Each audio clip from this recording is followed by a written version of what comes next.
मैं कल भी एक ईमानदार पुलिस वाला था और आज भी हूं। और ऐश्वर्या राय सिंह एक क्रिमिनल है। धैर्य की आंखों में आग थी, आवाज में कड़कपन।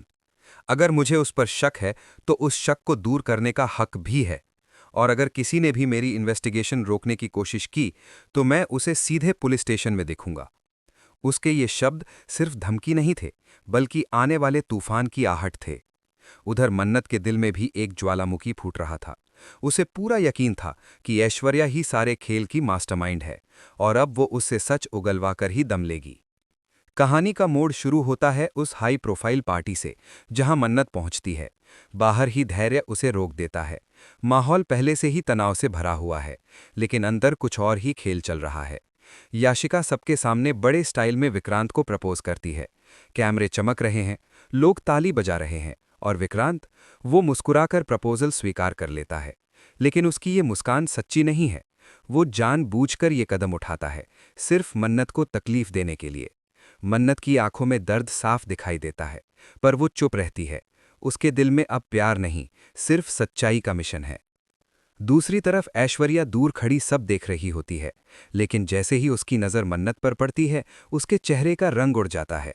वो तुरंत नीचे झुककर अपना चेहरा छिपा लेती है। उसके कदम पीछे हटते हैं और वो मल्ला और विशाखा से घबराई आवाज में कहती है, जब तक ये मन्नत यहां से नहीं जाती मुझे मत बुलाना, मैं अंदर नहीं आऊंगी। साफ है कि वो मन्नत से डरती है। कोई ना कोई राज जरूर है जो वो छिपा रही है। पर किस्मत को कुछ और ही मंजूर था। बाहर खड़ा धैर्य सब पर नजर रखे हुए था। ऐश्वर्या चाहकर भी वहां से निकल नहीं पाती। तभी अचानक अफरा तफरी मच जाती है। ऐश्वर्या के कपड़ों में आग लग जाती है। वो चीखती हुई अंदर भागती है, बचाओ बचाओ। सब लोग घबरा जाते हैं। उसी अफरा तफरी में मन्नत की नजर उस पर पड़ती है। एक पल के लिए दोनों की आंखें मिलती हैं और मन्नत समझ जाती है, ये वही है, ऐश्वर्या। लेकिन इससे पहले कि मन्नत उसका चेहरा साफ देख पाती, मल्ला और विशाखा बीच में आ जाती हैं। वे जल्दी से ऐश्वर्या का चेहरा ढक देती हैं और उल्टा मन्नत पर ही इल्जाम लगाने लगती हैं। तुम्हारी वजह से ये सब हुआ है, वे गुस्से से चिल्लाती हैं। विशाखा तो हद ही पार कर देती है। वो मन्नत को जोर से धक्का दे देती है। मन्नत गिर जाती है, उसके सिर पर चोट लगती है। खून की हल्की धार देखकर धैर्य सन्न रह जाता है। वो दौड़कर मन्नत के पास आता है। क्या हुआ, किसने किया ये? मन्नत दर्द में भी एक ही बात दोहराती है, मैंने उसे देखा, वो ऐश्वर्या थी। लेकिन याशिका, विशाखा और मल्ला तीनों मिलकर बात को घुमा देते हैं। सब कुछ ड्रामा लगने लगता है। विशाखा अपने ही बेटे धैर्य को धमकाती है, तुम ऐश्वर्या का चेहरा नहीं देखोगे। लेकिन धैर्य अब सिर्फ बेटा नहीं, एक इंस्पेक्टर है। वो सख्त आवाज में कहता है, याद रखिए, मैं इंस्पेक्टर हूं और अगर कोई मेरी जांच में बाधा डालेगा तो उसे कानून का सामना करना पड़ेगा। अब हालात तेजी से बदलने वाले हैं। विक्रांत भी मन्नत की हालत देखकर समझने लगता है कि कहीं ना कहीं कुछ तो गलत है। वो ऐश्वर्या का चेहरा उजागर करने के लिए तैयार हो जाता है। लेकिन अभी ऐश्वर्या की तबीयत खराब बताकर उसे कमरे में ले जाया जाता है। सबको लगता है मामला यहीं खत्म हो गया। लेकिन असली खेल तो अब शुरू होगा, क्योंकि ऐश्वर्या भागने की कोशिश करेगी और इस बार मन्नत उसे भागने नहीं देगी। कमरे का दरवाजा बंद होते ही सन्नाटा छा जाता है। बाहर पार्टी का शोर अब धीमा पड़ चुका है, लेकिन अंदर एक नई साजिश जन्म ले रही है। ऐश्वर्या बिस्तर पर लेटी है, चेहरा पीला, आंखों में डर। पर क्या ये सच में डर है या फिर एक और चाल? जैसे ही मल्ला और विशाखा बाहर जाती हैं, ऐश्वर्या धीरे धीरे उठती है। उसकी सांसें तेज हैं, लेकिन दिमाग पहले से भी ज्यादा तेज चल रहा है। मुझे यहां से निकलना होगा, अभी, इसी वक्त, वो खुद से बुदबुदाती है। उधर मन्नत के सिर पर पट्टी बंध चुकी है, लेकिन उसके अंदर का दर्द पट्टी से नहीं रुकने वाला। उसे साफ साफ याद है वो पल, आग की लपटें, चीखती आवाज और वही चेहरा। वो आरजू नहीं थी, वो ऐश्वर्या थी। वो खुद से कहती है। विक्रांत उसके पास खड़ा है, लेकिन उसके चेहरे पर उलझन साफ दिखाई देती है।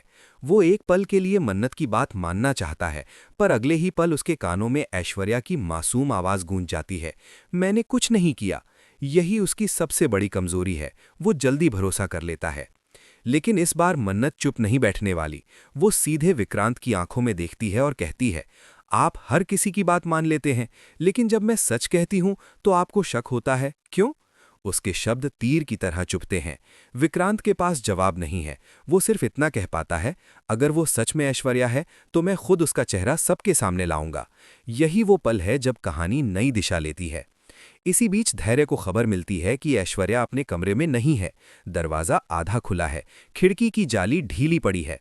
वो भागने की कोशिश कर रही है। धैर्य गुस्से में कहता है। पूरा घर फिर से हलचल में आ जाता है। सीढ़ियों के पास हल्की आहट सुनाई देती है। अंधेरे में एक परछाई तेजी से आगे बढ़ रही है। वो ऐश्वर्या है, दुपट्टे से चेहरा ढका हुआ, कदम कांपते हुए, लेकिन इरादा साफ है, भाग जाना। तभी सामने मन्नत खड़ी मिलती है। दोनों आमने सामने। कुछ पल के लिए समय जैसे रुक जाता है। मन्नत की आंखों में अब आंसू नहीं, सिर्फ आग है। बहुत भाग ली, अब नहीं, वो ठंडी आवाज में कहती है। ऐश्वर्या पीछे हटती है, लेकिन पीछे दीवार है। तुम गलत समझ रही हो। ऐश्वर्या कोशिश करती है अपनी पुरानी मासूमियत दिखाने की, लेकिन इस बार मन्नत उसके झांसे में नहीं आने वाली। धैर्य भी वहां पहुंच जाता है। वो सख्त आवाज में आदेश देता है, चेहरा हटाओ। ऐश्वर्या इनकार करती है। विशाखा बीच में आकर चिल्लाती है, तुम लोग पागल हो गए हो, ये सब ड्रामा है। लेकिन धैर्य अब रुकने वाला नहीं। वो आगे बढ़ता है और एक झटके में दुपट्टा खींच लेता है। और जैसे ही चेहरा सामने आता है, सबके होश उड़ जाते हैं। वही चेहरा, वही आंखें, वही चालाक मुस्कान जो एक पल के लिए छिप नहीं पाती। विक्रांत दूर खड़ा ये सब देख रहा है। उसकी आंखों में भरोसे का महल टूटता नजर आता है। ये सच है? वो बुदबुदाता है। ऐश्वर्या अब भी चुप है, लेकिन उसके चेहरे की घबराहट सब कुछ बयां कर रही है। मन्नत आगे बढ़ती है और कहती है, अब सच बोलो, वरना मैं खुद तुमसे सच निकलवाऊंगी। लेकिन ऐश्वर्या इतनी आसानी से हार मानने वालों में से नहीं। वो अचानक जोर से धक्का देकर भागने की कोशिश करती है। सीढ़ियों से नीचे भागती है, पर इस बार मन्नत तैयार है। वो पीछे दौड़ती है और आखिरकार हॉल के बीचों बीच ऐश्वर्या का हाथ पकड़ लेती है। दोनों के बीच संघर्ष होता है। सब लोग सांस रोक कर देख रहे हैं। क्यों किया तुमने ये सब? मन्नत चीखती है। ऐश्वर्या की आंखों में अब नफरत झलकती है। क्योंकि तुम मेरी राह में थी। उसके ये शब्द सुनकर सन्नाटा छा जाता है। ये पहला इकरार है, आधा ही सही, लेकिन सच की शुरुआत। धैर्य तुरंत अपने स्टाफ को बुलाता है। अब ये मामला घर का नहीं, कानून का है, वो सख्ती से कहता है। ऐश्वर्या को रोक लिया जाता है, लेकिन कहानी यहीं खत्म नहीं होती, क्योंकि अभी भी कई राज बाकी हैं। असली मकसद क्या था? किसके इशारे पर यह सब हुआ? और क्या ऐश्वर्या सच में सब कुछ कबूल कर लेगी? मन्नत की आंखों में अब एक ही जिद है, सच पूरी तरह सामने आएगा, चाहे इसके लिए उसे कितना भी कठोर कदम क्यों ना उठाना पड़े। हॉल में पसरा सन्नाटा अब डर में बदल चुका था। ऐश्वर्या को चारों तरफ से घेर लिया गया था, लेकिन उसकी आंखों में अभी भी एक अजीब सा आत्मविश्वास था, जैसे उसे यकीन हो कि वो आखिरी पल में भी बाजी पलट सकती है। धैर्य ने सख्त आवाज में कहा, अब खेल खत्म, सच बोलो वरना मामला सीधे थाने जाएगा। लेकिन ऐश्वर्या हंस पड़ी, धीमी, ठंडी और चुभती हुई हंसी। सच? तुम्हें सच चाहिए? सच सुनने की हिम्मत है तुम लोगों में? उसके शब्दों ने सबको बेचैन कर दिया। मन्नत आगे बढ़ी। उसके भीतर जमा गुस्सा अब शब्द बनकर बाहर आना चाहता था। बहुत झूठ बोल चुकी तुम, अब सच बोलोगी और अपने मुंह से बोलोगी। उसकी आवाज कांप नहीं रही थी। वो डर चुकी लड़की अब कहीं पीछे छूट गई थी। सामने खड़ी थी एक ऐसी बेटी जिसे अपनी माँ के गुनाहों का हिसाब चाहिए था। विक्रांत दूर खड़ा सब देख रहा था। उसके मन में तूफान चल रहा था। एक तरफ वो औरत जिस पर उसने भरोसा किया, दूसरी तरफ मन्नत जिसकी आंखों में सिर्फ सच्चाई थी। धैर्य ने अपने स्टाफ को इशारा किया। ऐश्वर्या को कमरे में ले जाया गया। दरवाजा बंद हुआ। बाहर सबकी धड़कनें तेज थीं। अंदर एक कुर्सी पर बैठी ऐश्वर्या के हाथ बांध दिए गए, कानूनी तरीके से, ताकि वो खुद को नुकसान न पहुंचा सके या भाग न सके। लेकिन ये सिर्फ शुरुआत थी। मन्नत भी उसी कमरे में आ गई। धैर्य ने उसे रोका, ये पुलिस का मामला है। लेकिन मन्नत ने शांत स्वर में कहा, ये मेरे जीवन का मामला है। कुछ पल तक दोनों के बीच खामोशी रही। फिर मन्नत ने धीरे से कहा, क्यों किया तुमने ये सब? किस बात की नफरत थी तुमको मुझसे? ऐश्वर्या ने नजरें फेर लीं। तुम कभी मेरी बेटी थी ही नहीं। उसके ये शब्द तीर की तरह लगे। मन्नत की आंखों में एक पल को आंसू चमके, लेकिन वो संभल गई। तो फिर क्यों मेरा जीवन बर्बाद किया? क्यों मेरे रिश्ते तोड़े? क्यों मुझे हर बार गलत साबित करने की कोशिश की? ऐश्वर्या चुप रही। धैर्य ने फाइल सामने रखी, सबूतों की फाइल। ये देखो, कॉल रिकॉर्ड, बैंक ट्रांजैक्शन, नकली पहचान पत्र, सब कुछ तुम्हारी तरफ इशारा कर रहा है। अब ऐश्वर्या के चेहरे का रंग उड़ने लगा। उसकी सांसें तेज हो गईं। ये सब झूठ है, उसने कमजोर आवाज में कहा, लेकिन इस बार उसकी आवाज में पहले वाली ताकत नहीं थी। तभी विक्रांत अंदर आया। उसकी आंखों में गुस्सा और टूटन दोनों थे। मैंने तुम पर भरोसा किया, तुमने कहा तुम निर्दोष हो और मैंने मान लिया, लेकिन अगर ये सब सच है तो मैं तुम्हें कभी माफ नहीं करूंगा। ये सुनते ही ऐश्वर्या की आंखों में पहली बार डर साफ दिखा। उसे एहसास हो गया कि उसका सबसे बड़ा सहारा अब टूट चुका है। मन्नत ने आखिरी वार किया, सच बोल दो, वरना जब ये सच कोर्ट में खुलेगा ना तो कोई तुम्हें बचाने नहीं आएगा। कमरे में घड़ी की टिक टिक गूंज रही थी, हर सेकंड भारी लग रहा था। अचानक ऐश्वर्या की आंखों से आंसू बह निकले। हाँ, मैंने किया, उसकी आवाज फूट पड़ी। मैंने ही नकली पहचान बनाई, मैंने ही सबको धोखा दिया, क्योंकि मुझे सब कुछ चाहिए था, पैसा, ताकत और वो जगह जो तुम्हारी थी। ये सुनकर सब स्तब्ध रह गए। मन्नत की सांस अटक गई। धैर्य ने तुरंत बयान रिकॉर्ड करवाया, लेकिन कहानी यहीं खत्म नहीं हुई। ऐश्वर्या ने आगे कहा, पर मैं अकेली नहीं थी। ये शब्द सुनते ही सबके होश उड़ गए। कौन था तुम्हारे साथ? धैर्य ने तेजी से पूछा।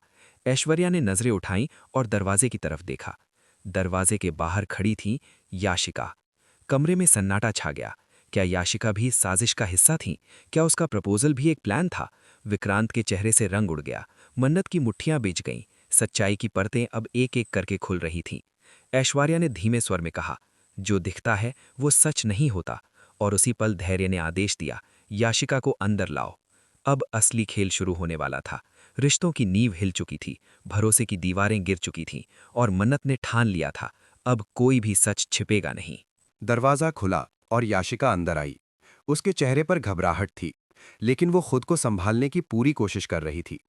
कमरे का माहौल भारी था।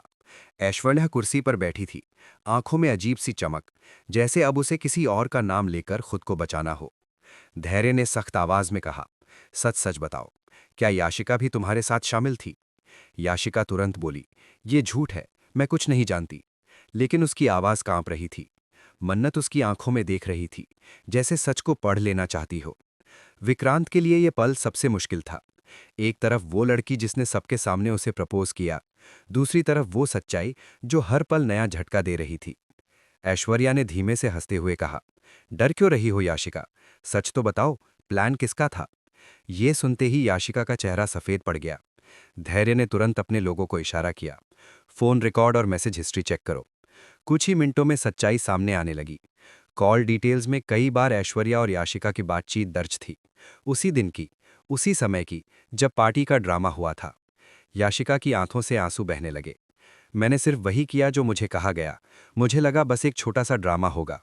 उसकी आवाज टूट गई। मन्नत ने कड़े स्वर में पूछा, और वो प्रपोजल, वो भी प्लान था? याशिका ने सिर झुका लिया, हाँ, ताकि सबका ध्यान बढ़ जाए और ऐश्वर्या आसानी से निकल सके। ये सुनते ही विक्रांत जैसे पत्थर का हो गया। उसे समझ आ गया कि उसके साथ सिर्फ खेल नहीं हुआ, उसे मोहरे की तरह इस्तेमाल किया गया। उसके दिल में गुस्सा और पछतावा दोनों थे। उसने मन्नत की तरफ देखा और पहली बार बिना किसी शक के कहा, तुम सही थी। मन्नत के लिए ये जीत का पल था, लेकिन ये खुशी नहीं थी। ये उस सच्चाई का बोझ था जो उसे अपनी ही मां के खिलाफ खड़ा कर रहा था। उसने ऐश्वर्या की तरफ देखा, तुमने सिर्फ कानून नहीं तोड़ा, तुमने रिश्तों को तोड़ा है। उसकी आंखों में अब आंसू थे, लेकिन आवाज मजबूत थी। धैर्य ने आगे बढ़कर कहा, अब फैसला कानून करेगा। उसने ऐश्वर्या और याशिका दोनों को हिरासत में लेने का आदेश दिया। जैसे ही पुलिस उन्हें ले जाने लगी, ऐश्वर्या ने आखिरी बार मुड़कर मन्नत को देखा। तुम जीत गई, लेकिन याद रखना, हर जीत की कीमत होती है। ये शब्द हवा में तैर गए। पुलिस की गाड़ी दूर चली गई। घर में सन्नाटा था। हर किसी के मन में सवाल थे, क्या ये सच में अंत था, या कहानी में अभी और मोड़ बाकी हैं? विक्रांत धीरे धीरे मन्नत के पास आया। मुझसे गलती हुई, मैंने तुम पर भरोसा नहीं किया। उसकी आवाज में सच्चा पछतावा था। मन्नत ने कुछ पल उसे देखा। भरोसा शब्दों से नहीं, समय से बनता है। उसने शांत स्वर में कहा, यह रिश्ता अब नए मोड़ पर था, जहां प्यार से पहले विश्वास की परीक्षा होगी। धैर्य ने मन्नत के कंधे पर हाथ रखा, तुमने हिम्मत दिखाई और सच सामने लाया। मन्नत ने गहरी सांस ली। उसे एहसास था कि ये लड़ाई आसान नहीं थी। उसने अपनी ही मां के खिलाफ आवाज उठाई थी, लेकिन आज उसे सुकून था, क्योंकि सच जीत गया था। कैमरा धीरे धीरे मन्नत के चेहरे पर ठहरता है। उसकी आंखों में अब डर नहीं, एक नई ताकत है। लेकिन कहानी यहीं खत्म नहीं होती, क्योंकि ऐश्वर्या के आखिरी शब्द अभी भी गूंज रहे हैं, हर जीत की कीमत होती है। तो दोस्तों, क्या सच में यह अध्याय खत्म हो गया? या आने वाले एपिसोड में कोई और चौंकाने वाला राज सामने आएगा? क्या मन्नत और विक्रांत का रिश्ता फिर से मजबूत होगा? और क्या ऐश्वर्या जेल से भी कोई नई चाल चलेगी? आने वाला ट्विस्ट हो सकता है और भी ज्यादा खतरनाक, क्योंकि जब बात बदले की हो तो कहानी कभी सीधी नहीं चलती। अगर आप भी चाहते हैं कि मन्नत की जीत हमेशा कायम रहे, तो कमेंट में जरूर बताएं। क्या ऐश्वर्या को सख्त सजा मिलनी चाहिए? और क्या विक्रांत को मन्नत का साथ देना चाहिए हर हाल में? कहानी अभी बाकी है, क्योंकि सच्चाई की राह लंबी होती है।